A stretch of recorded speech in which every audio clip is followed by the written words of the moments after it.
ఉంటాం. చూడండి ఈ ప్రకృతిలో సామూహిక ధ్యానం అంటే ఎంత ఆనందంగా ఉంటుంది, మనకు ఎంత శక్తిని పెంచుకున్న వాళ్ళం అవుతాం. ఈ పౌర్ణం చాలా గొప్పది. ఈరోజు ధ్యానం కూడా అవుతుంది. అదేం లేదు, అన్నీ చేసుకోవచ్చు మనం. ధ్యాస మీద ధ్యాస శక్తిని ధ్యానం పట్టింది మనకు.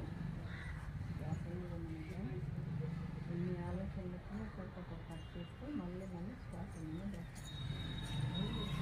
మనలో మనం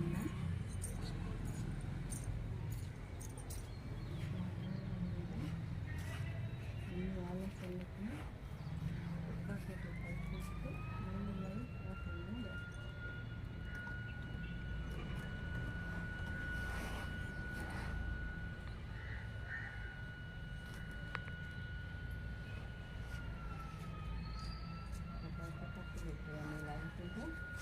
ఎంత లాభం చూడండి, శక్తిని వేసుకునే వాళ్ళం అయితే మనం.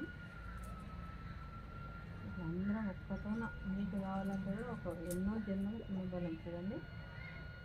ఇలా కూర్చుంటే ఒక్కరి శక్తి ఒకరికి వస్తూనే ఉంటుంది. కొత్త వాళ్ళకైతే పౌర్ణమి రోజు 3 శక్తి వస్తుంది, పిరమిడ్ చేసుకుంటే 7 శక్తి వస్తుంది.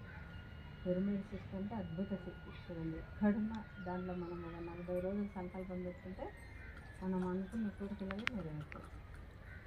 శ్వాస మీద ధ్యాస. ఎన్నో ఆలోచనలు వస్తూ ఉంటాయి, కట్ చేసి మళ్ళీ శ్వాస మీద ధ్యాస. 4 నిమిషాలు మనలో